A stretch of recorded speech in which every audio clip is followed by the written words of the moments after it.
उन्होंने भारत की compounding story के बारे में पूरा जिक्र किया है कि देश की इकोनॉमी किस तरह से ग्रो कर सकती है, जिस तरह से मोदी जी के लीडरशिप में रिफॉर्म्स हो रहे हैं, जिस तरह से हमारी डेमोग्राफी है, तो किस तरह से हमारे देश में आर्थिक विकास की कंपाउंडिंग हो सकती है।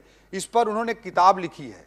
उन्होंने माना है कि भारत जिस मोड़ पर खड़ा है, इस मोड़ पर 8% के आसपास ग्रोथ रेट अचीव किया जा सकता है और 8% का ग्रोथ रेट उन्होंने एस्टिमेट किया है और 5% का इन्फ्लेशन उन्होंने कैलकुलेट किया है। तो जब हम नॉमिनल जीडीपी की चर्चा करते हैं तो 8 + 5 = 13 होता है अध्यक्ष महोदय, और उन्होंने रुपये का डॉलर के कंपैरिजन में -1% का डेप्रिसिएशन काउंट किया है। तो 8 + 5 = 13 और 13 - 1 = 12% की उन्होंने 12% के CAGR से देश के इकोनॉमी के कंपाउंडिंग स्टोरी की गणना की है। अध्यक्ष महोदय, अगर 12% की रेट से भारत देश की इकोनॉमी आगे बढ़ती है, भारत देश की अर्थव्यवस्था अगर 12% के CAGR से कंपाउंडिंग करती है, तो 6 साल में इकोनॉमी की साइज डबल हो सकती है और आने वाले 24 वर्षों में, लगभग 25 वर्षों 2047 तक के हम संदर्भ में बात करते हैं, तो आने वाले 24 वर्षों में इस इकोनॉमी के साइज की 4 बार डबलिंग होगी, जिसके कारण कंपाउंडिंग के कारण इकोनॉमी की साइज 16 टाइम्स 16 गुना बढ़ सकती है। और आज हमारे देश की अर्थव्यवस्था $4 ट्रिलियन की है। अध्यक्ष महोदय, जब 2004 में कांग्रेस के नेतृत्व वाली यूपीए की सरकार बनी थी, तब भी हमारे देश की अर्थव्यवस्था 10वें नंबर की अर्थव्यवस्था थी, लेकिन 10 साल तक यूपीए ने राज किया, 2004 से 2014 तक, और 2014 में जब ये सत्ता से जब जनता ने इन्हें बाहर किया, तब भी दुर्भाग्य से हमारे देश की अर्थव्यवस्था 10वें नंबर पर ही थी। 10 सालों में हमारे देश की अर्थव्यवस्था रैंक की दृष्टि से कोई छलांग नहीं लगा पाई। लेकिन नरेंद्र मोदी जी ने जब 2014 में देश का नेतृत्व संभाला, तो उस समय हमारे देश की अर्थव्यवस्था 10वें नंबर की अर्थव्यवस्था थी और आज 11 वर्षों बाद हम देश की दुनिया की 4थे नंबर की अर्थव्यवस्था बन रहे हैं। नरेंद्र मोदी जी के तीसरे कार्यकाल में हमारे भारत देश की अर्थव्यवस्था 3rd लार्जेस्ट इकोनॉमी, तीसरे नंबर की अर्थव्यवस्था बन जाएगी। अगर हम कहते हैं कि $4 ट्रिलियन की आज इकोनॉमी है और भारत के कंपाउंडिंग स्टोरी पे अगर हम 16 टाइम्स आने वाले 24 सालों के लिए एस्टिमेट करें, तो भारत देश की अर्थव्यवस्था $64 ट्रिलियन की हो सकती है। हमने एक बेसिक एस्टिमेशन, एक बेसिक कैलकुलेशन मैंने प्रस्तुत किया। चलिए 64 ना हो, 50 हो, 50 ना हो, 40 भी हो, अगर 40 ना हो 30 भी हो, $30 ट्रिलियन भी हो, तब भी हमारे इकोनॉमी में आने वाले 24-25 सालों में $26 ट्रिलियन की नई वैल्यू क्रिएट होने वाली है। वही मैं मानता हूं कि आज जो पीढ़ी हमारे देश में और प्रदेश में जी रही है, ये अपॉर्चुनिटी हमारी इस पीढ़ी के पास है। अपने खुद के आर्थिक विकास की दृष्टि से, खुद के बिजनेस की दृष्टि से, खुद के इंटरप्रेन्योरशिप की दृष्टि से हमारे युवाओं के पास एक बहुत बड़ी एक स्टोरी है, बहुत बड़ी एक ग्रोथ अपॉर्चुनिटी है। आज दुनिया के किसी देश के पास इस तरह की अपॉर्चुनिटी नहीं होती है। अध्यक्ष महोदय, इसी परिप्रेक्ष्य में हमारे छत्तीसगढ़ के भी हमने कैलकुलेशन करके छत्तीसगढ़ की अर्थव्यवस्था को आगे बढ़ाने की दृष्टि से प्रयास किए हैं। अध्यक्ष महोदय, छत्तीसगढ़ की जीडीपी जो 2000 में 21,000 करोड़ रुपए थी, वो आज 5,67,000 करोड़ रुपए 2024 तक पहुंच गई थी। 5,67,000 करोड़ रुपए 2024 तक पहुंच गई थी। इसको 2047 तक लगभग 15 टाइम्स तक बढ़ाते हुए, जब हमने बेस स्टार्ट किया था तब जीएसडीपी 5 लाख करोड़ के आसपास थी, उसे 15 गुना बढ़ाते हुए 75 लाख करोड़ तक पहुंचाने की एक सपना, एक विजन, एक रोड मैप हमारी सरकार ने आदरणीय मुख्यमंत्री जी के नेतृत्व में देखा है। और भारत की जो इकोनॉमी की कंपाउंडिंग स्टोरी होगी, उसी तरह की कंपाउंडिंग स्टोरी हमारे छत्तीसगढ़ में हो, उससे बेहतर हो, इस दिशा में निश्चित रूप से हम प्रयास करेंगे। इस सोच के साथ विजन डॉक्यूमेंट तैयार किया गया है। अध्यक्ष महोदय, जो आदरणीय मुख्यमंत्री जी के नेतृत्व में जो हमारी सरकार का प्रथम बजट आया था, उसमें प्रथम बजट भाषण में उनके निर्देश पर हमने कहा था कि हम एक विजन डॉक्यूमेंट तैयार करेंगे और ये विजन डॉक्यूमेंट को आगे बढ़ाते हुए ये तैयार करने का काम किया गया है। अध्यक्ष महोदय, जो छत्तीसगढ़ अंजोर विजन डॉक्यूमेंट है 2047 के लिए, इसे 27 मई को इस परियोजना पर काम प्रारंभ किया गया और इसे इसे आगे 27 मई 2024 को इसे पर काम प्रारंभ किया गया और काम करते करते 17 जुलाई 2024 को इसे संपन्न किया गया। अध्यक्ष महोदय, इस विजन डॉक्यूमेंट को तैयार करने में लोगों के ज़्यादा से ज़्यादा परामर्श, उनका सहयोग, उनके विचार अलग अलग सेक्शन से लिए गए। अध्यक्ष महोदय, जो विजन डॉक्यूमेंट तैयार करने की प्रक्रिया थी उसमें लगातार स्टीयरिंग कमेटी की बैठक की जाती रही। लगातार लोगों से ऑनलाइन माध्यम से, पोर्टल के माध्यम से, शिक्षाविदों के वेबिनार के माध्यम से, अलग अलग ग्रुप के प्रदेश भर के एक्सपर्ट्स के माध्यम से इसको अलग अलग तरह के सुझाव लिए गए। सम्माननीय विधायकों को, सम्माननीय मंत्रियों से अलग अलग विभागवार चर्चा करके इसे तैयार करने की दिशा में काम किया गया। अलग अलग टीम बनाई गई और 1 लाख से ज़्यादा कंसल्टेशन के साथ इस विजन डॉक्यूमेंट को तैयार किया गया।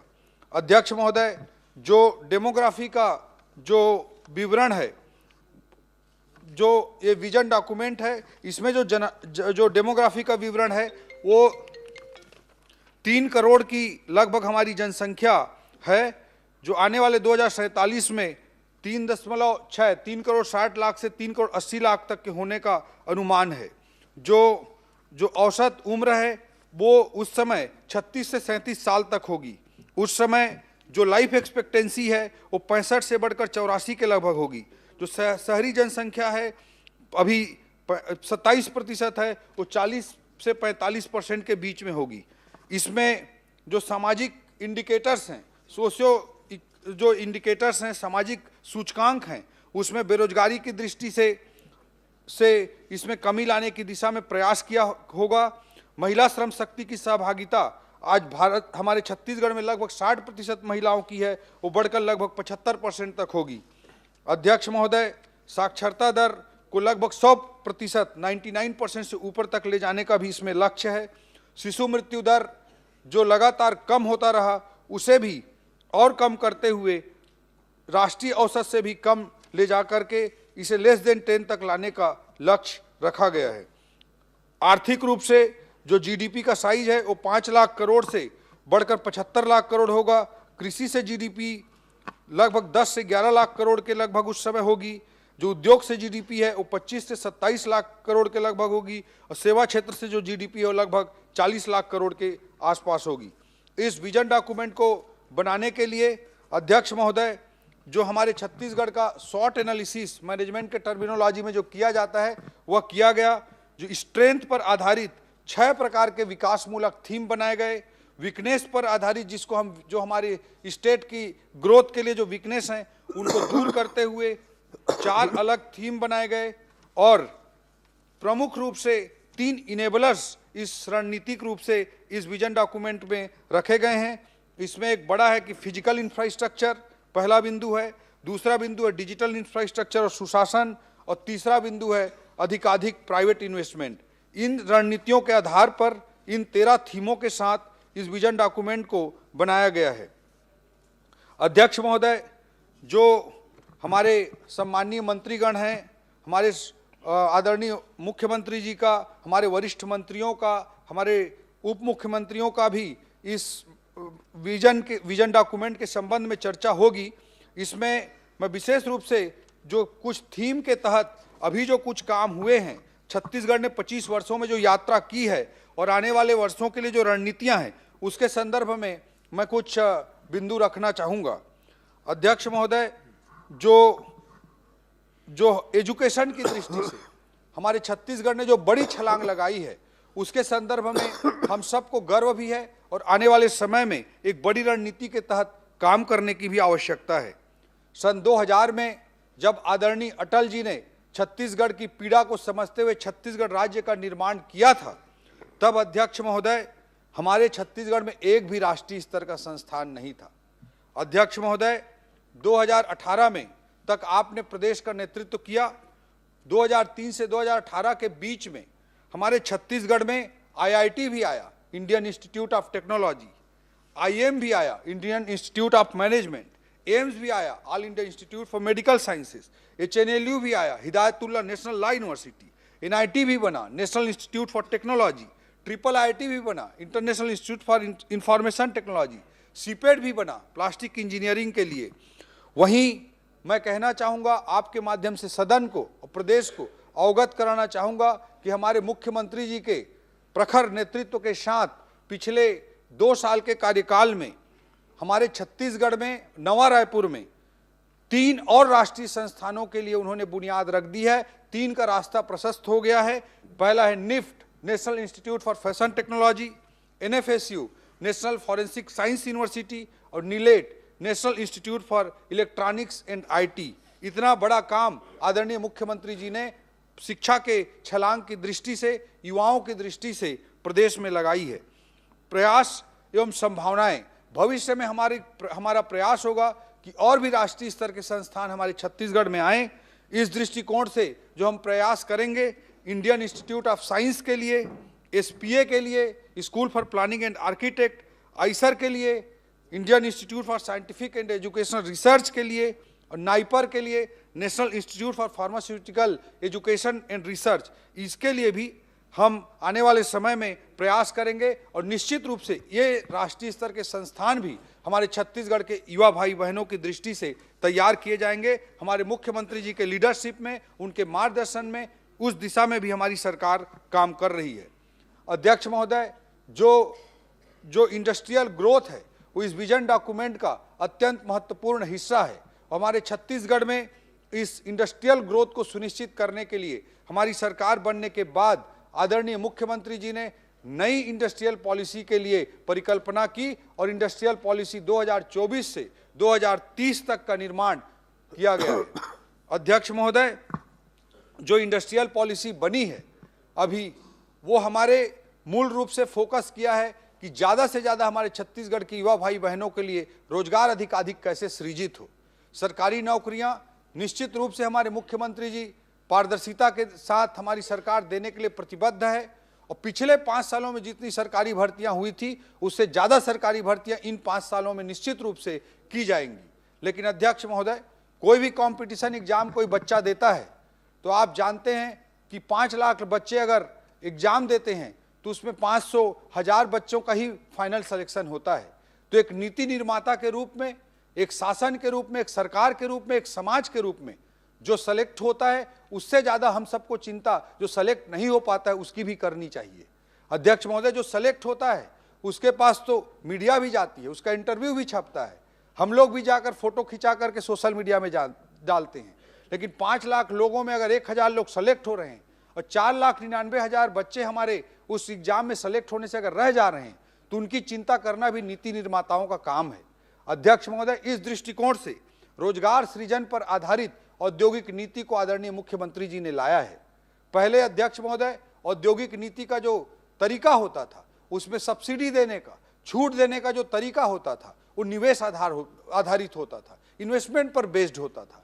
अगर 1,000 करोड़ का कोई इन्वेस्टमेंट करेगा तो ये छूट दी जाएगी, अगर कोई 2,000 करोड़ का इन्वेस्टमेंट करेगा तो ये छूट दी जाएगी, इस तरह का प्रावधान होता था। इस नई इंडस्ट्रियल पॉलिसी में अध्यक्ष महोदय, छत्तीसगढ़ के युवाओं को अधिकाधिक उनके लिए जॉब क्रिएशन हो, ज़्यादा से ज़्यादा रोजगार सृजन हो, इस विजन के साथ इस नई इंडस्ट्रियल पॉलिसी को हमारे मुख्यमंत्री जी ने तैयार करवाया है, जिसके तहत जो सब्सिडी दी जाएगी, जो छूट दी जाएगी, उसके लिए अध्यक्ष महोदय रोजगार सृजन को क्राइटेरिया बना दिया गया है। अगर कोई इन्वेस्टर अगर आप आकर के 1,000 रोजगार सृजित करता है तो उसको ये छूट मिलेगी, अगर 2,000 रोजगार सृजित करता है तो ये छूट मिलेगी। इस रणनीति के तहत नई औद्योगिक नीति को तैयार किया गया है। अध्यक्ष महोदय, जो कोर्स है, जो पढ़ाई है, आज के जमाने में अध्यक्ष महोदय बहुत प्रोफेशन केंद्रित, स्किल केंद्रित हो गई है। अगर हमारे युवा भाई बहन स्किल केंद्रित जो पढ़ाई करेंगे तो उससे उनको जॉब क्रिएशन में, भविष्य बनाने में ज़्यादा आसान होगा।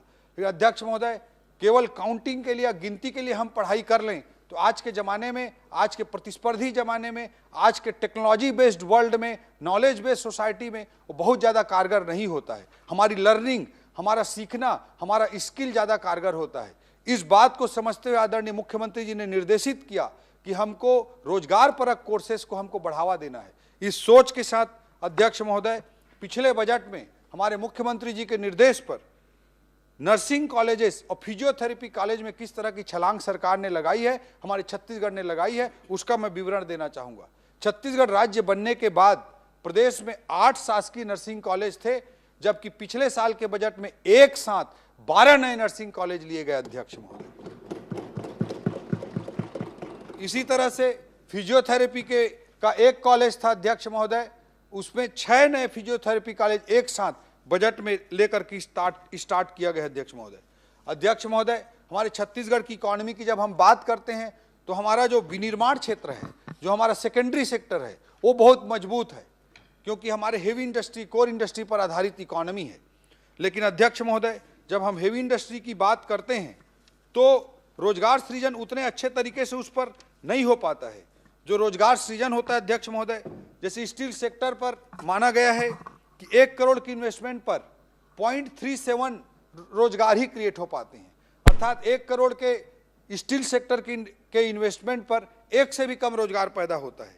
इसलिए अध्यक्ष महोदय, ये प्रयास किया गया है कि हम इसको ऐसे सेक्टर्स को प्रमोट करें, इस नई इंडस्ट्रियल पॉलिसी का भी वो हिस्सा है, जिससे ज़्यादा से ज़्यादा रोजगार सृजित हो सके। जैसे अध्यक्ष महोदय, गारमेंट सेक्टर में 1 करोड़ की इन्वेस्टमेंट पे 30 नए रोजगार पैदा होते हैं। आईटी, केपीओ, बीपीओ सेक्टर में 1 करोड़ की इन्वेस्टमेंट पे 50 रोजगार पैदा होते हैं। लेकिन हमारे छत्तीसगढ़ की इकोनॉमी में कोर सेक्टर मजबूत है, लेकिन tertiary sector, service sector weak है। इसके कारण से रोजगार सृजन में हमारे छत्तीसगढ़ में अनेक दिक्कतें आती हैं और जॉब क्रिएशन नहीं हो पाता। हजारों करोड़ की इन्वेस्टमेंट से बड़ी मुश्किल से 500,000 रोजगार ही पैदा होते हैं। इसलिए नई औद्योगिक नीति में भी और ओवरऑल पॉलिसीज में भी हमारे मुख्यमंत्री जी का स्पष्ट विजन है कि हम रोजगार परक चीजों को ज्यादा बढ़ावा दें। इस दृष्टिकोण से मैं आपके समक्ष रखना चाहूंगा कि हमारे छत्तीसगढ़ के सर्विस सेक्टर का जीएसडीपी में, स्टेट के जीएसडीपी में जो योगदान है वो राष्ट्रीय औसत से लगभग 10% कम है, लगभग 20% कम है। जो राष्ट्रीय जीडीपी पर सर्विस सेक्टर का योगदान जहां 55% है, वहीं छत्तीसगढ़ के जीडीपी पर सर्विस सेक्टर का योगदान मात्र 35% है। इसको हम जब तक बढ़ाएंगे नहीं, तब तक जॉब क्रिएशन ज्यादा से ज्यादा नहीं हो सकता। इसलिए अध्यक्ष महोदय, हमारे मुख्यमंत्री जी के निर्देशानुसार छत्तीसगढ़ को मेडिकल टूरिज्म के हब के रूप में भी, नेचुरोपैथी के हब के रूप में भी, वेडिंग डेस्टिनेशन के हब के रूप में भी, कॉन्फ्रेंस टूरिज्म के हब के रूप में भी हम छत्तीसगढ़ को डेवलप करने की दिशा में आगे बढ़ रहे हैं। अध्यक्ष महोदय, इस दिशा में मेडिकल टूरिज्म के लिए बहुत तेजी से प्रयास हो रहे हैं। हमारे छत्तीसगढ़ में आपके कार्यकाल में सत्य साई जो हमारा हॉस्पिटल स्थापित हुआ है, देश का अनोखा हॉस्पिटल है जिसमें कोई बिलिंग काउंटर ही नहीं है। बड़े बड़े ऑपरेशन छोटे बच्चों के वहां पर किए जाते हैं जिसमें लाखों रुपए का खर्चा होता है, लेकिन उस पूरे हॉस्पिटल में कोई बिलिंग काउंटर नहीं है। रहने का, खाने का सब कुछ खर्च वहां पर फ्री में मिलता है। तो उसके कारण से राष्ट्रीय ही नहीं, अंतर्राष्ट्रीय स्तर से भी लोग वहां पर उपस्थित होते हैं। अध्यक्ष महोदय, इस सत्य साई हॉस्पिटल के द्वारा 40,000 से अधिक ऑपरेशन इन वर्षों में, पिछले दशक में किया गया है। अध्यक्ष महोदय, उसी तारतम्य में नवा रायपुर में प्रयास करते हुए बॉम्बे हॉस्पिटल को भी यहाँ पर लाने का मार्ग प्रशस्त हुआ है। अध्यक्ष महोदय, प्राइवेट सेक्टर के भी जो हॉस्पिटल स्थापित करना चाहते हैं, नई औद्योगिक नीति उसमें भी सब्सिडी का प्रावधान करती है ताकि मेडिकल टूरिज्म डेवलप हो और सर्विस सेक्टर को बढ़ावा मिल सके। अध्यक्ष महोदय, हमारे पास 44% वन संसाधन है। हमारे पास धुड़मा राज जैसा बस्तर का गांव है जिसे यूनाइटेड नेशन के वर्ल्ड टूरिज्म ऑर्गेनाइजेशन ने दुनिया के 20 सर्वश्रेष्ठ टूरिज्म विलेज के रूप में चयनित किया है। कांगेर वैली नेशनल पार्क है हमारे बस्तर में, जिसको यूनेस्को ने वर्ल्ड हेरिटेज साइट के रूप में उसे चिन्हांकित किया है। इन सब जगहों पर पर्यटन की अपार संभावनाएं हैं। हमारा 44% वन्य क्षेत्र, ऐसा जंगल जो देश में बहुत विरले मिलता है, उसके बाद भी नक्सलवाद के कारण, माओवाद के कारण हमारे पास टूरिज्म डेवलप नहीं हो पाया। हमारे रायगढ़ का आदमी, हमारे कोरबा का आदमी, हमारे राजनांदगांव का आदमी, कवर्धा का आदमी भी अगर दिल्ली बॉम्बे में खड़ा होता है तो लोग सोचते हैं कि ये भी नक्सलवाद प्रभावित क्षेत्र से आया है।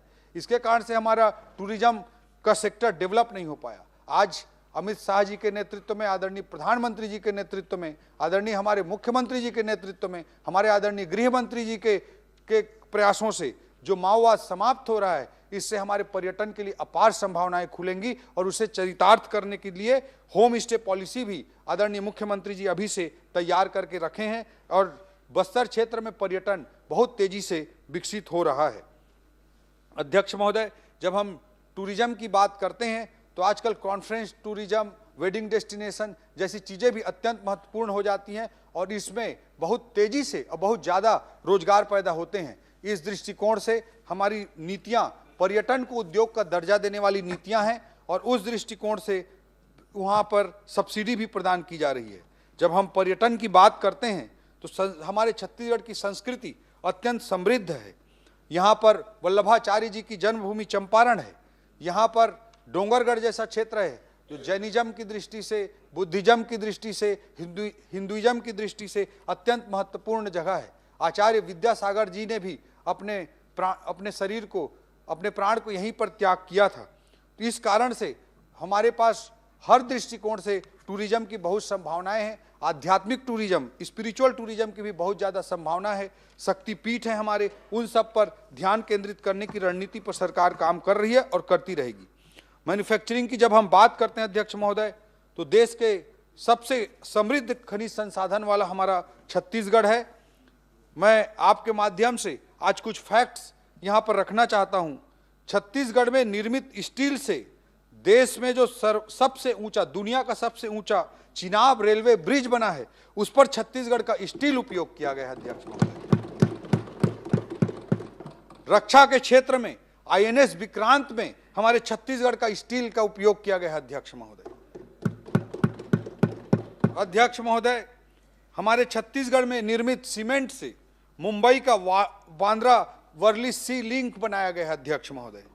हमारे छत्तीसगढ़ में जो बिजली उत्पादन होता है उससे 1000 किलोमीटर से अधिक तक के क्षेत्र देश में रोशन होते हैं अध्यक्ष महोदय, और हमारी देश की अर्थव्यवस्था को पावर सेक्टर मजबूती प्रदान करता है।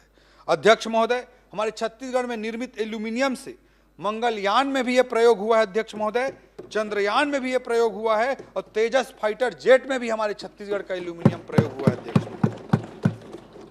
अध्यक्ष महोदय, इतने संपन्नता से परिपूर्ण हमारे छत्तीसगढ़ को आगे बढ़ाने की जिम्मेदारी अत्यंत महत्वपूर्ण है। अध्यक्ष महोदय, एक रिक्वेस्ट आपसे बीच में मैं करना चाहूँगा कि अब नया हमारा विधानसभा भवन बना है, यहाँ पे प्रेजेंटेशन की भी सुविधा हो।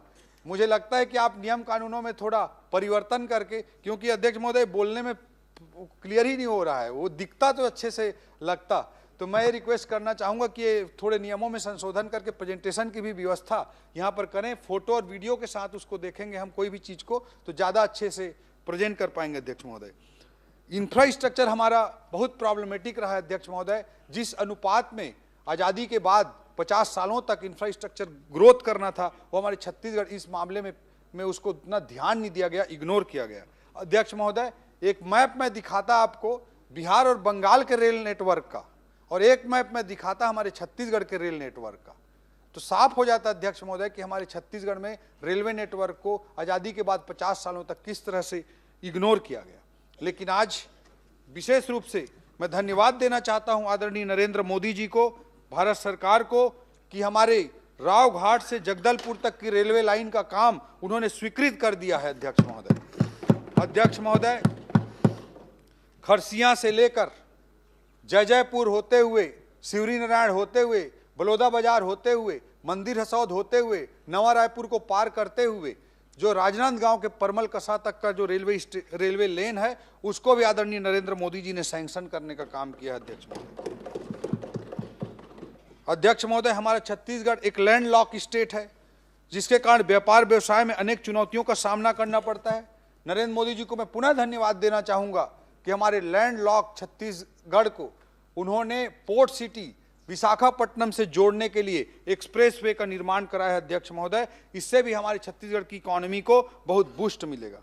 अध्यक्ष महोदय, जब हम इकोनॉमिक डेवलपमेंट की बात करते हैं, जब हम इंफ्रास्ट्रक्चर की बात करते हैं, तो अध्यक्ष महोदय अत्यंत महत्वपूर्ण हो जाता है कि किसी भी इकोनॉमी में बड़ा ग्रोथ सेंटर हो।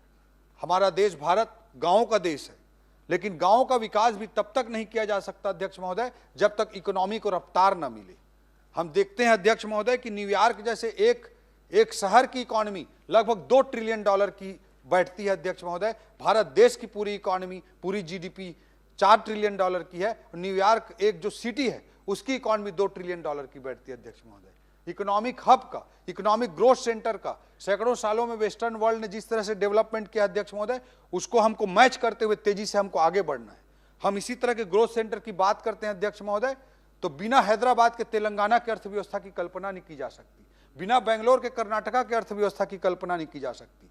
हमारा छत्तीसगढ़ वर्षों नहीं दशकों तक इग्नोर रहा, पीड़ा में रहा। उस पीड़ा को भारतीय जनता पार्टी ने और अटल जी ने समझा और नया छत्तीसगढ़ बनाया। जब हमको छत्तीसगढ़ नया मिला तो उसमें ऐसा कोई बड़ा ग्रोथ हब नहीं था अध्यक्ष महोदय, जो इकोनॉमी को एक बड़ा बूस्ट दे, जो इकोनॉमी में बड़े रेवेन्यू क्रिएट करके दे, जिससे हम दूरस्थ गांवों का, हमारे पिछड़े हुए भाइयों का हम कल्याण कर सके। अध्यक्ष महोदय, इस सोच और इस विजन के साथ नया कैपिटल सिटी जो आपने बनाने का काम किया था, वो आज एक ग्रोथ सेंटर के रूप में तेजी से आगे बढ़ रहा है। यहाँ पर एआई डेटा सेंटर आया है, यहाँ पर सेमीकंडक्टर आया है, यहाँ पर श्री श्री रविशंकर जी ने यहाँ पर अपना सेंटर स्थापित करने के लिए एमओयू किया है। सत्य साई सेंटर को नया genome research centre, health skill centre बनाने के लिए काम आगे बढ़ा है। सीधा उनका टाई अप टाटा मेमोरियल से अध्यक्ष महोदय, और हमारे छत्तीसगढ़ की बच्चियां यहाँ पर हेल्थ स्किल की ट्रेनिंग करके टाटा मेमोरियल में जाकर के जॉब कर सकेंगी। इस तरह कामों का आगे बढ़ाया गया अध्यक्ष महोदय। इस नवा रायपुर में जो स्टेडियम है अध्यक्ष महोदय, वो आज बीसीसीआई को माननीय मुख्यमंत्री जी ने, हमारे कैबिनेट ने निर्णय करके उनके साथ टाई अप किया है। उसी कारण से अध्यक्ष महोदय अभी पिछले महीने इंडिया साउथ अफ्रीका का इंटरनेशनल मैच हो पाया। अगले महीने जनवरी में इंडिया न्यूजीलैंड का T20 का इंटरनेशनल मैच है अध्यक्ष महोदय। बीसीसीआई यहाँ पर एक ट्रेनिंग सेंटर भी खोलने जा रहा है अध्यक्ष महोदय। भविष्य में हम प्रयास कर रहे हैं कि रवि शास्त्री जी का यहाँ पर क्रिकेट एकेडमी भी खुले, पुल्लेला गोपीचंद जी का यहाँ पर बैडमिंटन एकेडमी भी खुले, और फ्लेप्स का यहाँ पर स्विमिंग एकेडमी भी खुले। इस तरह के प्रयास आदरणीय मुख्यमंत्री जी के नेतृत्व में एक ग्रोथ हब के रूप में हम आगे बढ़ाने का काम कर रहे हैं। बट एक जब ग्रोथ हब की कल्पना हम करते हैं तो अध्यक्ष महोदय एक इंटीग्रेटेड प्लानिंग के साथ, एक मेट्रोपॉलिटन प्लानिंग के साथ एक बड़े ग्रोथ हब की भी परिकल्पना को किया गया है। और पिछले मानसून सत्र में SCR स्टेट कैपिटल रीजन का एक्ट भी सम्माननीय विधानसभा ने पारित किया है। उसके लिए मैं विधानसभा को बहुत बहुत धन्यवाद भी देना चाहता हूं। अध्यक्ष महोदय, SCR की परिकल्पना में हमारे रायपुर, बीरगांव, दुर्ग, भिलाई, राजनांदगांव, इन सभी क्षेत्रों को समावेशित करते हुए एक इंटीग्रेटेड प्लानिंग की जा रही है अध्यक्ष महोदय। इसके लिए एक इकोनॉमिक मास्टर प्लान बनाया जा रहा है, जिसमें नीति आयोग की भी मदद ली गई है अध्यक्ष महोदय। और इस विजन डॉक्यूमेंट को भी बनाने के लिए भारत सरकार के नीति आयोग ने भी हमारी मदद की है। इसके लिए भी इस सदन में उनको मैं विशेष रूप से धन्यवाद देना चाहता हूं। तो जब स्टेट कैपिटल रीजन के रूप में रायपुर और आसपास का क्षेत्र डेवलप होगा तो हमारे छत्तीसगढ़ की इकोनॉमी को एक ग्रोथ इंजन प्राप्त होगा अध्यक्ष महोदय। और आने वाले समय में 2047 तक विकसित छत्तीसगढ़ की परिकल्पना को सफल करने में हमको मदद मिलेगी। अध्यक्ष महोदय, जब विकास की बात होती है तो इंक्लूसिव ग्रोथ, समावेशी विकास अत्यंत महत्वपूर्ण होता है। दीनदयाल उपाध्याय जी के अंत्योदय की परिकल्पना के साथ हमारी सरकार काम कर रही है। इसलिए किसानों के लिए 3100 रुपया धान 21 क्विंटल में खरीदी करने का काम कर रही है, और लगभग 20,000 करोड़ रुपए धान खरीदी में राज्य का बजट हमारी निवेश कर रही है।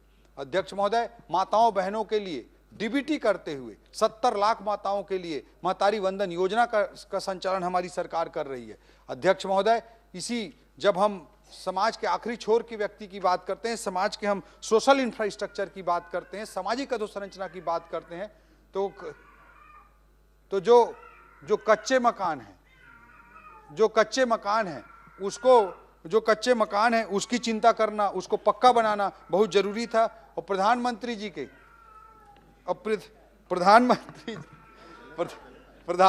जी के परिकल्पना अनुसार 5 सालों तक आवास निर्माण को पूरी तरह से पिछली सरकार ने रोक कर रखा था अध्यक्ष महोदय। छत्तीसगढ़ के 18 लाख गरीबों के छत को छीनने का पाप किया था अध्यक्ष महोदय। हमारी सरकार आते ही आदरणीय मुख्यमंत्री जी ने पहला दस्तखत आवास के लिए किया था अध्यक्ष महोदय। लगभग 24 लाख आवास बनेंगे तो इससे सोशल इंफ्रास्ट्रक्चर में बहुत बड़ी छलांग होगी और 15% से कम कच्चे मकान रह जाएंगे। और उसके लिए ग्रामीण विकास विभाग ने आवास प्लस एक तीसरा सर्वे भी कराया है अध्यक्ष महोदय, ताकि भविष्य में उनकी चिंता भी की जा सके। इनलैंड लॉजिस्टिक एक और महत्वपूर्ण क्षेत्र होगा अध्यक्ष महोदय, जिस पर हम काम करेंगे। सूचना प्रौद्योगिकी के क्षेत्र में बहुत सारे प्रयास किए जा रहे हैं और उसको आगे बढ़ाने का काम किया जाएगा। अध्यक्ष महोदय, कृषि उन्नति की दृष्टि से भी हमारे छत्तीसगढ़ में अपार संभावनाएं हैं। जो विशेष रूप से मैं एक फैक्ट का ही बस जिक्र करना चाहूंगा अध्यक्ष महोदय, जब हमारे बस्तर की हम परिकल्पना करते हैं तो ऑर्गेनिक फार्मिंग की हमारे बस्तर में इतनी ज्यादा संभावनाएं हैं, जिसको प्रिमिटिव प्रैक्टिस मानकर, जिसको पुरातन पंथी व्यवहार मान करके, जिसको पहले इग्नोर किया जाता था, केमिकल फर्टिलाइजर्स और पेस्टिसाइड के उपयोग को ग्रीन रिवॉल्यूशन के बाद जितना ज्यादा बढ़ावा दिया गया, आज अध्यक्ष महोदय पंजाब जैसे राज्य उसका परिणाम भुगत रहे हैं। हर गली में, हर एक दो घर के गैप में कैंसर के पेशेंट मिल रहे हैं अध्यक्ष महोदय। कहीं ना कहीं हमारा छत्तीसगढ़ में भी जो केमिकल फर्टिलाइजर और पेस्टिसाइड का उपयोग बढ़ा, उसके कारण भी इस तरह की दिक्कतें आ रही हैं अध्यक्ष महोदय। और आज पूरी दुनिया समझ रही है कि ऑर्गेनिक फार्मिंग कितना जरूरी है अध्यक्ष महोदय। हमारे छत्तीसगढ़ के बस्तर की संभावना, हमारे छत्तीसगढ़ की संभावना, जहां परंपरागत रूप से ऑर्गेनिक फार्मिंग होती है, उसको हम सर्टिफाई कर लें, उसको हम बढ़ावा दे दें, तो कितनी बड़ी संभावना को हम साकार कर सकेंगे अध्यक्ष महोदय। इसका एक उदाहरण स्वरूप एक फैक्ट बस मैं रखना चाहता हूं। सिक्किम को आज पूरे देश में ऑर्गेनिक स्टेट के रूप में जाना जाता है। हमारे छत्तीसगढ़ के बस्तर के 7 जिलों में से एक जिला दंतेवाड़ा है, और दंतेवाड़ा का 70% एग्रीकल्चरल एरिया को ऑर्गेनिक सर्टिफाइड कराने का काम किया जा रहा है। 70% केवल दंतेवाड़ा जिले का ऑर्गेनिक अगर हो जाता है अध्यक्ष महोदय, तो सिक्किम के पूरे एग्रीकल्चरल एरिया से केवल दंतेवाड़ा एक जिले का 70% एग्रीकल्चरल एरिया पूरे सिक्किम के एग्रीकल्चरल एरिया से ज्यादा है अध्यक्ष महोदय। इतनी बड़ी संभावना ऑर्गेनिक फार्मिंग के संदर्भ में है। इस दिशा में हमको प्रयास करने की, काम करने की आवश्यकता अध्यक्ष महोदय। अध्यक्ष महोदय, जो वन धन है, जो हमारे छत्तीसगढ़ के माइनर फॉरेस्ट प्रोड्यूस हैं, उसकी संभावना को साकारित करने के लिए कल आदरणीय मुख्यमंत्री जी ने, आदरणीय अमित शाह जी ने अपने भाषण में विशेष रूप से जिक्र किया अध्यक्ष महोदय। सिक्किम का व्यक्ति अध्यक्ष महोदय हमारे बस्तर में आकर के एक माइनर फॉरेस्ट प्रोड्यूस के प्रोसेसिंग का कंपनी चला रहा है। हमारे छत्तीसगढ़ के भी इंटरप्रेन्योर्स को, हमारे छत्तीसगढ़ के युवा भाई बहनों को भी चाहिए कि हम इस तरह के इनिशिएटिव लें और इतनी बड़ी संभावना को साकार करें। इस दिशा में भी सरकार प्रमोट करने के लिए इस विजन डॉक्यूमेंट में प्रतिबद्ध है अध्यक्ष महोदय। जो बेसिक इनेबलर्स की मैंने चर्चा की, उसके संदर्भ में मैं कहना चाहूंगा कि आदरणीय मुख्यमंत्री जी ने गुड गवर्नेंस का अलग से डिपार्टमेंट अपनी सरकार आने के बाद स्थापित किया अध्यक्ष महोदय। अध्यक्ष महोदय, जो ईज ऑफ डूइंग बिजनेस के लिए बहुत सारे प्रयास किए गए हैं अध्यक्ष महोदय। ऑटो म्यूटेशन को रजिस्ट्री के बाद सीधा नामांतरण हो जाए, इसकी प्रक्रिया को अडॉप्ट किया गया, जिससे हजारों लाखों की संख्या में नामांतरण में लोगों को सुविधाएं मिल रही हैं और उनको चक्कर लगाने से, गलत प्रैक्टिसेस से, भ्रष्टाचार से मुक्ति मिली है अध्यक्ष महोदय। डीरेगुलेशन के लिए जन विश्वास बिल पिछले मानसून सत्र में भी लाया गया था। आदरणीय मुख्यमंत्री जी के निर्देश पर इस सत्र में भी जन विश्वास बिल का दूसरा चरण लाया जा रहा है अध्यक्ष महोदय। अध्यक्ष महोदय, इस तरह के अलग अलग प्रयासों से निश्चित रूप से छत्तीसगढ़ की इकोनॉमी को, छत्तीसगढ़ के सोशल इंफ्रास्ट्रक्चर को, छत्तीसगढ़ के सारे सामाजिक आर्थिक सूचकांकों को एक नई ऊंचाई पर पहुंचाने के लिए आदरणीय मुख्यमंत्री जी के नेतृत्व में हमारी सरकार पूर्णतः प्रतिबद्ध है, और एक विजन डॉक्यूमेंट के साथ, एक रोड मैप के साथ हमारी सरकार उस दिशा में आगे बढ़ने के लिए सदैव प्रयास कर रही है और करती रहेगी। हमारे छत्तीसगढ़ की दृष्टि से, हमारे छत्तीसगढ़ की विकास की दृष्टि से जो सबसे बड़ा मोड़ है, वो माओवाद के, नक्सलवाद की समाप्ति का मोड़ है अध्यक्ष महोदय। आज आदरणीय नरेंद्र मोदी जी के नेतृत्व में, आदरणीय अमित शाह जी के नेतृत्व में, आदरणीय हमारे मुख्यमंत्री विष्णुदेव साय जी के नेतृत्व में, आदरणीय हमारे गृह मंत्री जी के प्रयासों से जो बस्तर में माओवाद अपनी सांस गिन रहा है अध्यक्ष महोदय, ये छत्तीसगढ़ का टर्निंग पॉइंट होगा। एक और हम एससीआर जैसी परिकल्पनाओं को साकारित करके इकोनॉमी के लिए बड़ी ग्रोथ इंजन भी स्थापित करेंगे, वहीं दूसरी ओर इससे क्रिएट होने वाले रेवेन्यू से हमारे बस्तर, सरगुजा और मैदानी छत्तीसगढ़ के दूर गांवों का भी विकास सुनिश्चित करेंगे। ये विकास इंक्लूसिव होगा अध्यक्ष महोदय। इसमें जो समाज के आखिरी छोर पर खड़ा व्यक्ति है, उसकी भी भागीदारी होगी अध्यक्ष महोदय। इस तरह के रोड मैप के साथ, इस तरह के विजन के साथ हमारी सरकार हमारे मुख्यमंत्री जी के नेतृत्व में आगे बढ़ रही है। बड़े दुर्भाग्य की बात है अध्यक्ष महोदय कि आज ऐसे महत्वपूर्ण विषय पर सदन में चर्चा हो रही है, प्रदेश के सबसे बड़े पंचायत में चर्चा हो रही है, और विपक्ष यहां से नदारद है अध्यक्ष महोदय। इस तरह की करतूतों को, इस तरह के कृत्यों को न छत्तीसगढ़ की जनता कभी माफ करेगी, और कांग्रेस पार्टी के और विपक्ष के इस तरह के कुत्सित प्रयासों को देश की जनता भी बार बार सबक सिखा रही है अध्यक्ष महोदय। ये डूबती हुई एक नाव है अध्यक्ष महोदय, कांग्रेस, और इस डूबती हुई नाव का डूबना तय है अध्यक्ष महोदय। और इसलिए आज पूरी जिम्मेदारी भारतीय जनता पार्टी और सत्ता पक्ष लेकर के आगे बढ़ रही है। पूरे देश में नरेंद्र मोदी जी के नेतृत्व में हमारी पार्टी आगे बढ़ रही है। हमारे प्रदेश में आदरणीय विष्णुदेव साय जी के नेतृत्व में हमारी पार्टी आगे बढ़ रही है और छत्तीसगढ़ को एक बड़ी मंजिल तक पहुंचाने के लिए हमारी सरकार प्रतिबद्ध है। अध्यक्ष महोदय, आपने मुझे इस चर्चा में बोलने का अवसर दिया, उसके लिए बहुत बहुत धन्यवाद।